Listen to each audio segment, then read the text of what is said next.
Ok. Están los exámenes, ¿qué más? ¿Con qué pueden evaluar? Si nuestros alumnos pudieron comprender un tema. En este caso yo los estoy evaluando también.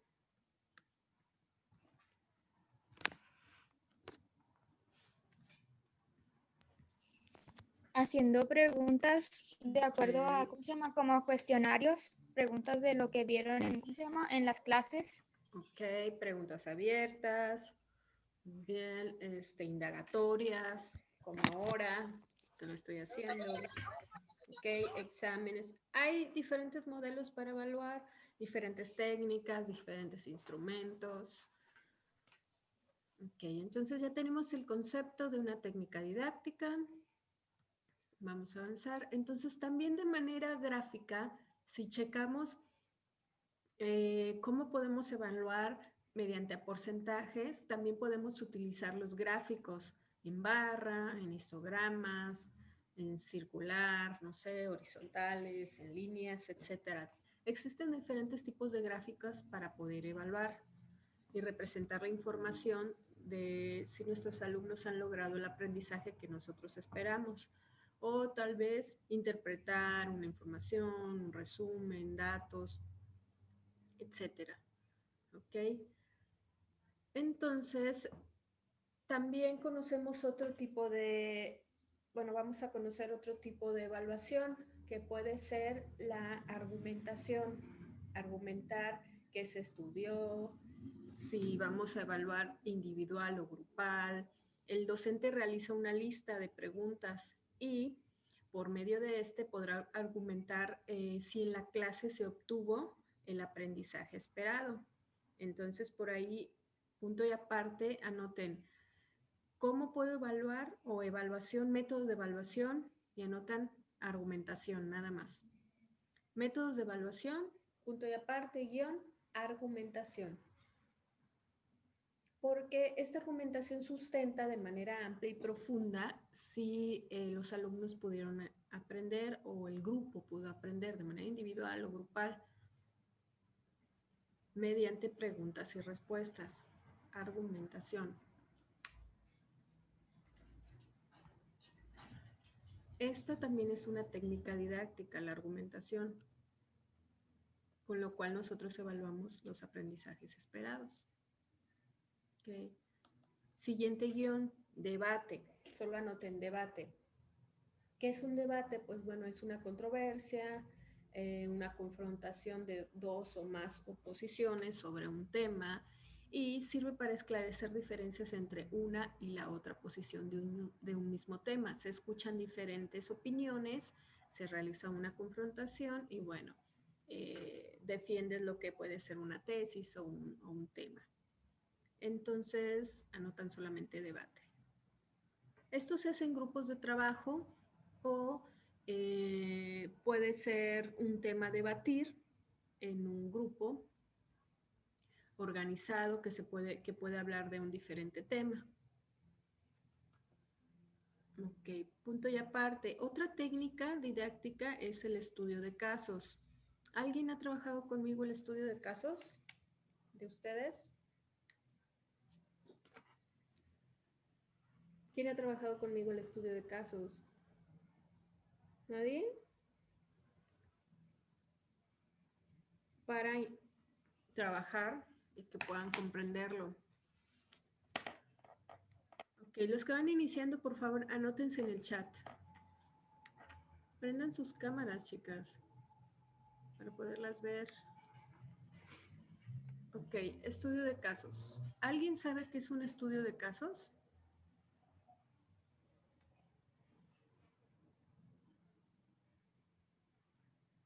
Es cuando planteas un problema o una en un ambiente y luego ya buscas cómo Ajá, ¿vas bien? poder solucionarlo. Ok, sí, ¿cómo buscar Que posibles soluciones? Ajá. ¿Qué más, chicos? ¿Alguien ha trabajado un estudio de casos en una de las clases? ¿Nadie? que yo recuerde, no. Ok, déjenme ver el chat. Muy bien.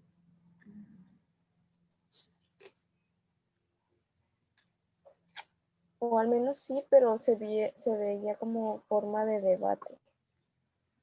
Ok, muy bien. Entonces tenemos que ver más adelante el estudio de casos. O poner una tarea de estudio de casos.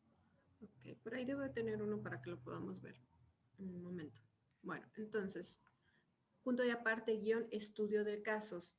Este estudio de casos se compone de una secuencia de actividades. Su finalidad es hacer que los alumnos reaccionen ante esa circunstancia. Debaten, planean, comentan, conducen cómo arreglar esa circunstancia y sacan conclusiones. Se plantea el caso a través de una estructura, de un drama, de una noticia, un recorte periodístico, etc. El estudio de casos sirve para dar posibles soluciones y conclusiones a alguna circunstancia. Ejemplo, yo por ahí en alguna de mis clases puse un estudio de casos de, por ejemplo, de una alumna que venía del extranjero. Su idioma predominante era el inglés, hablaba un poco español, entonces entra a una escuela, a una nueva institución y tenía problemáticas para comunicarse tanto como con la docente y con sus compañeros porque su idioma natal era inglés. Entonces, ¿qué tenían que hacer los alumnos? Pues estudiar el caso y proponer diferentes alternativas de solución para poder auxiliar a esta niña y poderla ayudar a avanzar y que fuera al par de sus compañeros. Y ustedes tenían que, aparte de dar la conclusión, dar técnicas de aprendizaje, herramientas de aprendizaje o cómo lo trabajarían ustedes. Ese es un estudio de casos.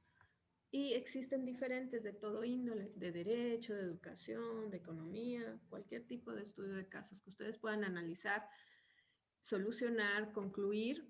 Eso es un estudio de casos y más adelante lo vamos a ver. Muy bien. Entonces, el estudio de casos es una técnica didáctica también. Viene en su examen, las técnicas didácticas. La exposición oral. La exposición oral, pues todo lo hemos manejado en clase y es una modalidad de comunicación que se desarrolla dentro de un estudio, de un tema de estudio.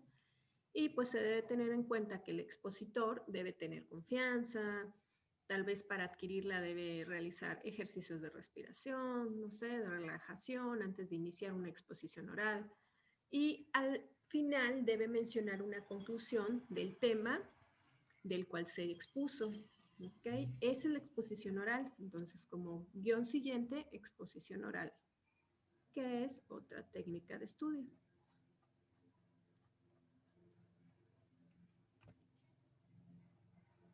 Ok, el resumen. ¿Qué será un resumen, chicos? ¿Qué es un resumen?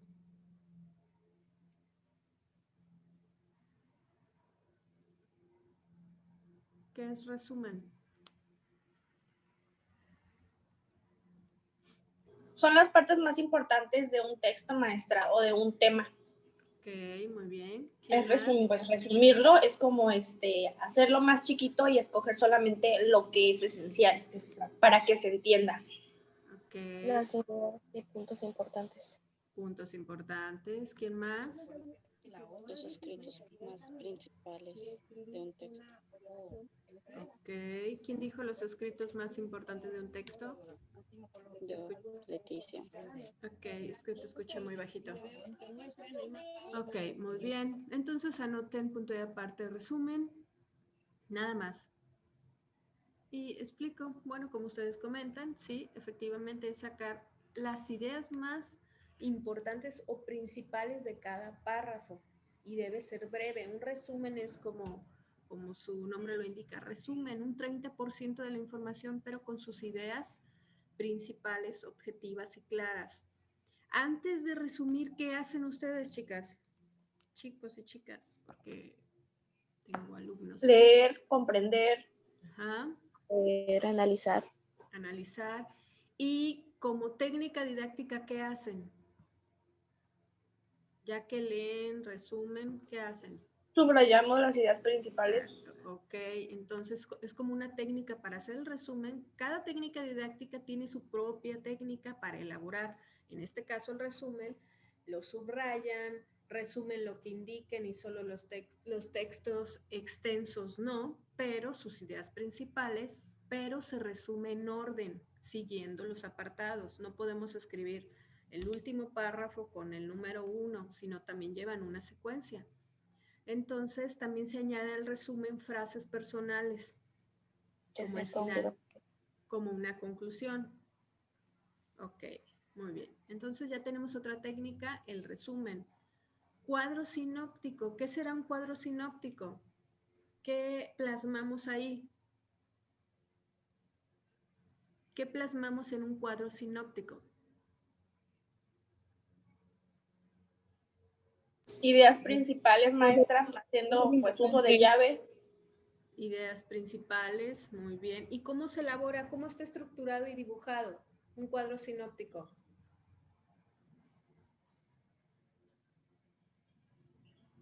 ¿Cómo lo hago? ¿Con barras? ¿Con dibujos? ¿Cómo se elabora un cuadro sinóptico? Me he dado cuenta que algunos de mis alumnos de licenciatura no saben elaborar cuadros sinópticos y organizadores gráficos. Y como futuros profesionistas tenemos que saber todas las diferencias. ¿Cómo es un cuadro sinóptico? Se elabora de izquierda a derecha empezando con el título y en forma de llavecitas. Ok, muy bien. En forma de llavecitas de izquierda a derecha y también lleva alguna figura geométrica, pero por lo regular es un cuadro o un rectángulo, nada más. Entonces se va realizando un esquema y se va dibujando como corchetes o con flechitas o llavecitas, hasta ahí nada más, pero se sacan las ideas principales. Se redactan las ideas de manera muy concretas y precisas, muy cortitas, pero se ordena horizontal, de forma horizontal, teniendo la idea principal siempre del lado izquierdo. Ok, entonces anotan también cuadro sinóptico, que es otra técnica. Y si quieren pongan una referencia ahí, o sea, se elabora de corchetes, de izquierda a derecha, con la idea principal del lado izquierdo, etc. La lluvia de ideas que todos conocemos, que es la que estamos aplicando en este momento, yo les hago preguntas, ustedes contestan. La lluvia de ideas, que también se conoce como brainstorming. Se los voy a anotar en el chat. Brainstorming. Déjame cambiar mi chat que se pone en privado. Ok, lluvia de ideas.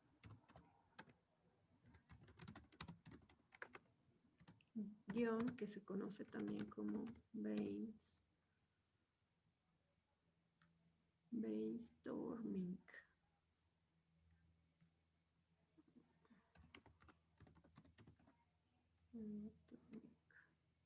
Parece que se escribe así.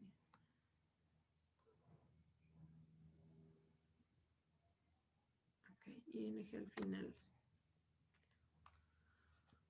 Esa es la lluvia de ideas.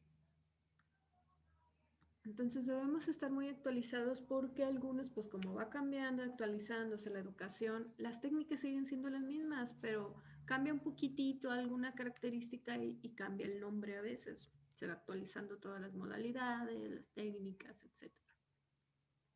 La lluvia de ideas, chicos, bueno, pues es una técnica que consiste en que un grupo exponga o lance ideas de una temática que está hablando el instructor o de la que se está hablando en el grupo. Y le hace al instructor o otro grupo o otro representante que puedan asignar dentro de esta dinámica, anote los temas principales o una notita sobre de lo que se está hablando. Por ejemplo, si yo pregunto,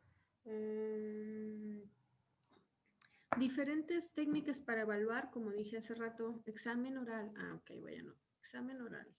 Test. Entonces uno se encarga de hacer las preguntas y otra persona se encarga de hacer las anotaciones. Se elige el tema, se elige un coordinador, se selecciona un grupo que ya se ha estudiado para hacerle esas preguntas previas sobre ese tema. Se descartan las ideas que no se relacionan, solo se anotan las que van relacionadas con ese tema y elegimos para anotar solo las ideas que interesan o que son importantes. Esa es una lluvia de ideas o brainstorming, que es una técnica didáctica también. Esta es pregunta de examen. Muy bien. ¿Alguien sabe cuál es la técnica de roles o role playing? ¿A qué se refiere el juego de roles?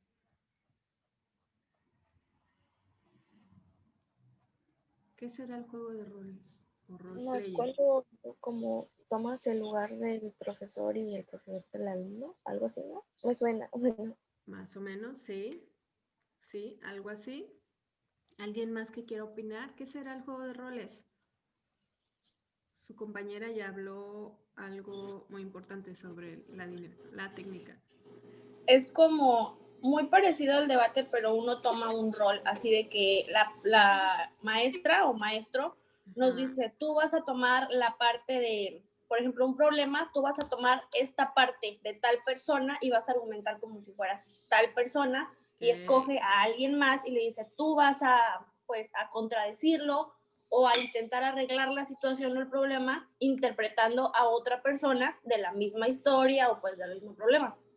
Ok, muy bien, perfecto. Muy bien. La técnica de roles o el role playing es como si fuera una obra de teatro, pero es una técnica educativa. ¿Cómo se hace? Se presenta un caso, como el que yo les comentaba de la niña, pero en este caso se habla en grupo, nos podemos sentar en el piso, platicar, que está todo relajado, y se hacen actuaciones donde los alumnos asumen situaciones reales o ficticias, pero que al final tienen un aprendizaje, ¿no? Un objetivo de aprendizaje.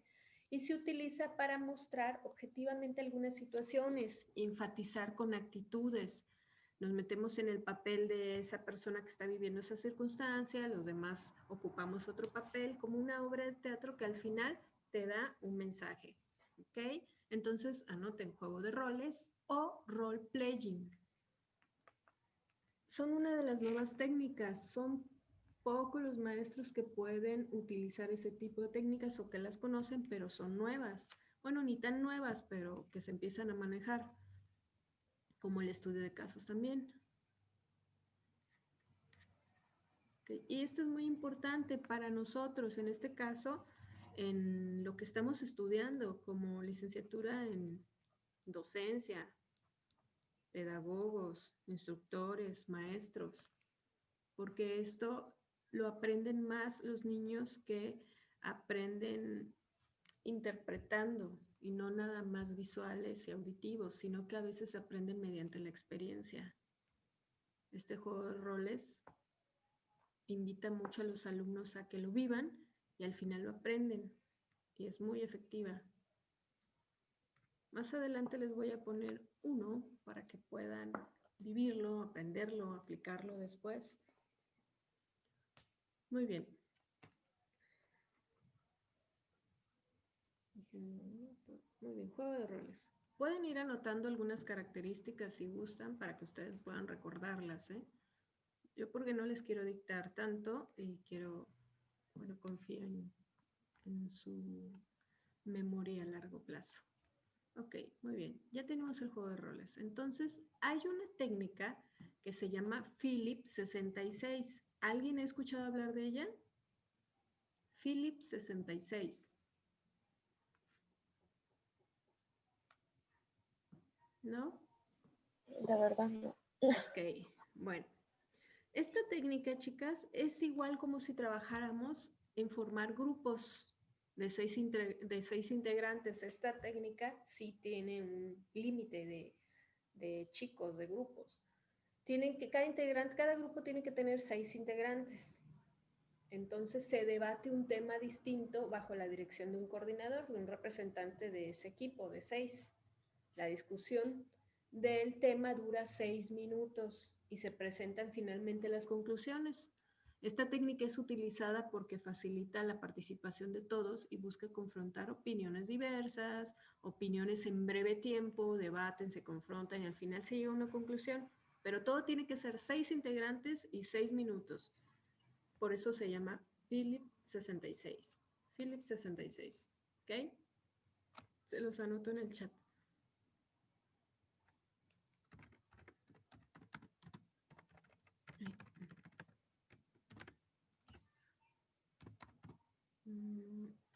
Aquí está. Philip 66. 6 minutos, 6 integrantes. Entonces, ustedes como buenos maestros tienen que ya empezar a aplicar todas estas técnicas en lugar de que a lo mejor estemos dictando mucho o así. A lo mejor ahorita nos detenemos mucho porque pues estamos virtual, pero hay que combinar de todo. Más ustedes que son docentes o van a ser futuros docentes, tienen que estar siempre dinámicos, versátiles, aprender cosas nuevas para que sus alumnos aprendan de diferente manera, jugando, experimentando, en debates, trabajo colaborativo, etc. ¿Qué pasó? Ay, perdón, chicas. Aquí está tu libro, Robo. De nada. Ok, muy bien. Entonces hay otra técnica que se llama diálogos simultáneos.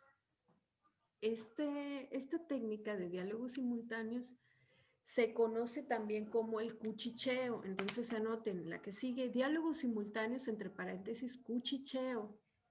Y bueno, en esta técnica se utiliza buscar soluciones rápidas a los problemas y confrontar puntos de vista. Consiste que un grupo, cierto grupo de personas discuten un problema de un espacio de breve tiempo. Ahí tú otorgas el tiempo, pero que sea breve, no como en Philip, que es 6 minutos, pero sí un breve tiempo, y quienes participan son todo el grupo distribuido en subgrupos de trabajos. Si somos 30, pues a lo mejor 5 equipos, ¿no? 5 equipos de 6, más o menos. Un ejemplo, pero se debate el mismo tema y todos hablan sobre él, discuten dinámicamente sobre un breve tiempo. Y eso se llama cuchicheo. ¿Por qué? Porque se escuchan cuchicheos por todos lados y al final pues aprendemos de cada una de las opiniones de nuestros compañeros. ¿Dudas hasta aquí, chicas, chicos, sobre estos temas? ¿No? Para seguir avanzando. No. Okay. Vayan anotando porque viene su examen. Les recuerden que deben subir apuntes. Lo de cuchicheo me suena como... Chicos, pónganse en silencio porque se escucha mucho ruido. Ok, está. Muy bien. Entonces, ahora tenemos otra técnica que se llama foro. El foro es una técnica que consiste en un grupo entero. Son personas que tratan un tema con ayuda de un moderador, el que otorga la palabra, el que dice hasta qué tiempo. Los participantes y los alumnos tratan de hacer una participación masiva, que todos puedan participar, hablar sobre el tema, y esta técnica se utiliza para que las personas pues expresen ideas mínimas, limitaciones como participaciones rápidas. Es un foro en donde todos aprenden sobre el mismo tema, todos participan, todos tienen que participar, pero el moderador, que es como el coordinador y va en medio del grupo o frente al grupo, otorga las participaciones y el tiempo, pero es breve. Entonces, pues todos aprenden de manera colectiva. Entonces anotan foro. Si voy rápido me dicen.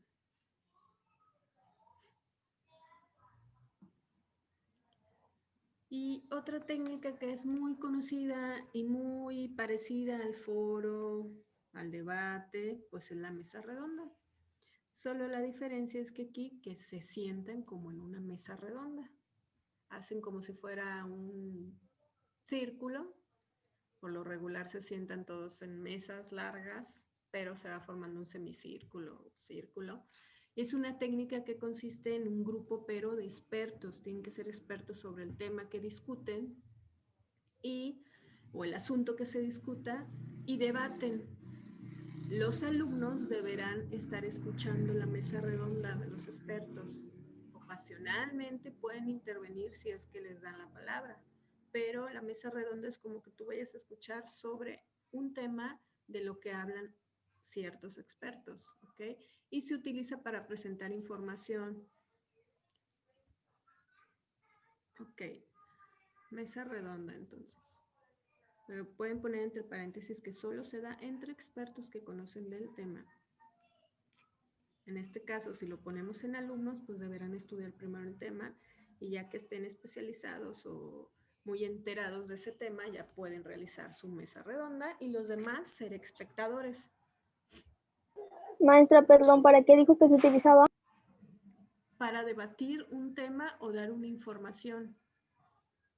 La mesa redonda. Son puntos de vista diferentes sobre un tema o un asunto, pero los que hablan ahí son expertos en el tema. Investigadores, científicos. Es como escritores. cuando hablan de algún tema político, ¿no? Y Sí. también están pasando sobre ello y lo están transmitiendo y uno está escuchando. Sí, es como la Cámara de Senadores, que Ujú. según todos son especialistas, según entre ellos, y pues los demás vemos las noticias en la tele y aunque pues no nos guste, pues ellos ya debatieron, hicieron sus conclusiones y ya solucionaron. Esa es una mesa redonda. Ok. Bueno, el que sigue es un simposio. ¿Qué es un simposio? Pues consiste en también deben ser expertos sobre el tema, pero aquí se habla por turnos, uno por turnos de ese tema o de un asunto. Mientras que los expertos exponen a los alumnos y escuchan y no se puede hacer preguntas. Solamente tú escuchas al experto y puedes dar tu opinión, pero no se hace preguntas. Entonces, esta técnica es utilizada porque aumenta según la información sobre el tema. Es, por ejemplo, que yo les estoy exponiendo un tema, pero no les permitiré a preguntarme. Simplemente yo les expongo el tema y ustedes absorben la información necesaria para ustedes, pero no se vale hacer preguntas. Es un poquito cerrado, pero es más ágil. Me estoy quedando sin tiempo en el cronómetro, entonces díganme si quieren salir a receso o seguimos y salimos temprano. Porque si seguimos, saldríamos a las 12:10 y si no, saldríamos hasta las 12:30, 12:35, 40. Seguimos. Ok, levanten su Seguimos. manita azul. Levanten su manita azul. ¿Quién quiere seguir? Para que sea por mayoría. Ok. Muy bien, Leticia, Daniela, Manuel, ¿dónde andan? No sale mi manita azul, pero igual Ok, la voy a Damaris. poner la otra. Muy bien, solo faltaría Manuel, Daniela y Leticia. Muy bien. Ok, entonces seguimos. Son la mayoría y los demás no sé si estén. Muy bien. Ok, chicos, entonces ya sabemos lo que es simposio. ¿Ya notaron simposio? También pueden agregar ahí que deben ser expertos, paréntesis, expertos. En este caso, la mesa redonda todavía la podemos aplicar en el salón de clases siempre y cuando estudien el tema, pero pues un simposio no, tendremos que traer una persona especial en el tema. No podríamos tanto utilizarla para nuestros alumnos. Ok. Mapa conceptual, que es muy parecido al esquema mental o al cuadro sinóptico, pero en este caso tiene una característica. ¿Cómo será un mapa conceptual, chicos? Es exactamente igual, se escriben los elementos fundamentales, es un recurso esquemático también, donde las ideas son muy breves, pero tiene una diferencia. ¿Cómo se hace, chicos? Si no saben, o bueno, no saben expresármelo y tienen la oportunidad de buscar en la web, busquen en un navegador un mapa conceptual para que puedan ver qué característica tiene y puedan expresármelo mejor. Busquen o en su celular, mapa conceptual de cualquiera y vean qué diferencia tiene a un esquema o un cuadro sinóptico. Se hace de forma horizontal y en medio se pone la idea principal y por los lados solamente los puntos más importantes. Ok. ¿Quién quiere compartirme uno? Tengo ya activo mi compartir pantalla para todos. Alguien que pueda compartirme uno para que podamos verlo todos. Yo tengo uno, pero quiero que ustedes participen. ¿Quién comparte un mapa? ¿Tú, Amy? Compártelo si puedes. O no sé si dejaste tu manita arriba. Busquen un mapa y compártanlo. ¿Saben cómo compartir?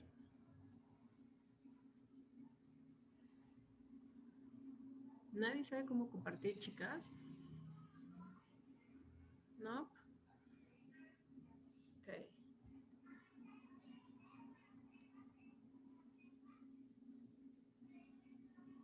Okay. ¿Quién lo compartió? Yo, ¿Tú, Amy? Leticia. Leticia, ok. Muy bien. Gracias, Leticia. Bueno, Este es un mapa conceptual y vean, solamente tiene ideas fundamentales, tiene conectores, tiene enlaces. Esta es la gran diferencia, que no tiene tanta información sobre los títulos básicos y prácticos, pero tiene conectores y tiene... ¿Qué son estos, chicas? ¿Qué son?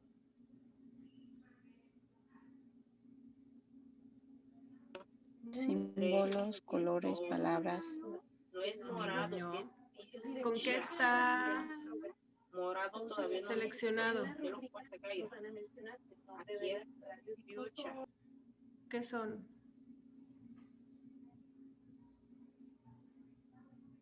Figuras. Figuras. Ok, muy bien. Gracias, Leticia. Gracias por compartir. Entonces tiene temas fundamentales, figuras y conectores. Esa es la diferencia. Cuando a mis alumnos yo les encargo un mapa conceptual o un esquema, un cuadro sinóptico y veo que no lo hacen como es, aunque las ideas estén bien, yo no lo califico porque debemos conocer las técnicas. Entonces, siempre que les encargue algo así, chequen cómo son, porque aunque esté bien las ideas, pero si no saben la diferencia entre un mapa conceptual, un organizador gráfico o un cuadro sinóptico, pues no está bien, ¿ok? Entonces parece como si fueran iguales, pero no. Muy bien, eso es un mapa conceptual.